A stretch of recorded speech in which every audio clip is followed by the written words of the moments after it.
with the United Arab Emirates and the Kingdom of Bahrain. This was the first peace treaty between Israel and an Arab country in over a quarter of a century. And it was the first time peace agreements between Israel and two Arab countries were signed on the same day. These new agreements will bring our peoples the blessings of peace and the enormous benefits that come with more trade, more investment, more commerce, transportation, tourism, increased cooperation in so many areas. I also have no doubt that more Arab and Muslim countries will be joining the circle of peace soon, very soon. This good news about peace came about because of a clear break with the failed strategies of the past. For far too long, the Palestinians effectively wielded the veto on peace between Israel and the broader Arab world. For decades, all progress was halted and was held hostage to completely unrealistic Palestinian demands, such as the demand that Israel withdraw to the indefensible lines of 1967 and place its security in the hands of others, or the demand that Israel expel tens of thousands of Jews from their homes, effectively committing ethnic cleansing, or the demand that Israel absorb millions of Palestinians or descendants of refugees from a war that was launched by the Palestinians against Israel more than half a century ago. Of course, these demands, along with many others, are complete non-starters for any responsible Israeli government. Yet for years, many in the international community have tried to appease these absurd Palestinian demands. And as a result, they've wasted time to try to advance an illusion that won't happen, instead of working for a realistic solution that could happen. Thankfully, President Trump chose a different path to peace, a path anchored in reality. He recognized Jerusalem as Israel's capital. He recognized Israel's sovereignty over the Golan Heights, and he put forward a realistic peace plan that recognizes Israel's right, addresses Israel's security needs, and provides the Palestinians with a dignified, realistic path forward if they make peace with Israel. The critics argued that each of these steps by President Trump would kill the chances for peace. Well, they were wrong, dead wrong. Those steps advance peace. Now 2 Arab states have decided to make peace with Israel, and more will follow. The expanding circle of peace will not make an agreement between Israel and the Palestinians less likely. It will make peace between Israelis and Palestinians more likely. Palestinian leaders will increasingly realize that they no longer have a veto over peace and progress in our region. And hopefully, those leaders will ultimately decide to make peace with a Jewish state. And when that happens, Israel will be ready. I will be ready. And I'd be willing to negotiate on the basis of the Trump plan to end our conflict with the Palestinians once and for all.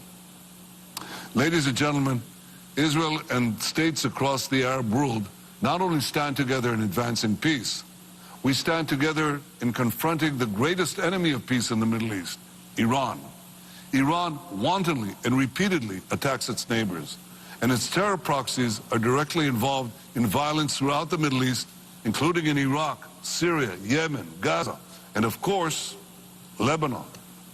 We all saw the terrible explosion at Beirut port last month. The explosion happened here. This is the Beirut port. 200 people died, thousands of people were injured, and 250,000 people were made homeless. Now here's where the next explosion could take place, right here. This is the Beirut neighborhood of Janah. It's right next to the international airport. And here, Hezbollah is keeping a secret arms depot. This secret arms depot right here is adjacent, a meter away from a gas company. These are gas canisters, right here. It's a few meters away from a gas station. It's 50 meters away from the gas company. Here are more gas trucks. And it's embedded in civilian housing here, civilian housing here. The Janah neighborhood residents, this is the actual coordinates. So I want to show you the entrance to Hezbollah's missile factory, because that's what it is. It's right here. This is the gas company, and this is the missile explosive depot. I say to the people of Janah, you've got to act now. You've got to protest this. Because if this thing explodes, it's another tragedy. I say to the people of Lebanon, Israel means you no harm, but Iran does. Iran and Hezbollah have deliberately put you and your families in grave danger. And what you should make clear is what they have done is unacceptable. You should tell them, tear these depots down. Just a few days ago, one of these depots exploded at Ein Kana in South Lebanon. And that is why the international community must insist that Hezbollah stop using Lebanon and Lebanese civilians as human shields. Ladies and gentlemen, we must all stand up to Iran, and President Trump deserves praise for doing exactly that. First and foremost, I commend President Trump for withdrawing from the flawed nuclear deal with Iran. In 2015, I stood alone among world leaders in opposing the shameful nuclear deal that was made with Iran. I opposed it because the nuclear deal did not block Iran's path to the bomb, it actually paved its way to it. I oppose it because the deal's restrictions on Iran's nuclear program were only temporary and were in no way tied to Iran's change of behavior. Now Iran has violated even those temporary restrictions. Because of these violations, Iran will have enough enriched uranium in a few months for 2 nuclear bombs. And Iran has been working on a new generation of centrifuges, it's called the IR-9, which will multiply Iran's enrichment capability 50-fold. Ladies and gentlemen, there is no question that Iran is seeking nuclear weapons. The once secret nuclear archive Israel's agents obtained from the heart of Tehran proves that beyond a shadow of a doubt. In the run-up to the nuclear deal, Israel was told, especially by our European friends, that any Iranian violation would be met with a quick and severe response. But in the face of Iran's brazen violations, in the face of the irrefutable evidence of the nuclear archive, the Security Council has done, well, absolutely nothing. And wedded to the failed nuclear deal, the Security Council also still refuses to see what was obvious to anyone who understands anything about the Middle East.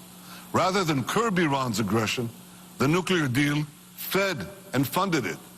5 years ago, in removing the sanctions on Iran, the leading powers of the world opened the door of a tiger's cage. And then they simply hope for the best.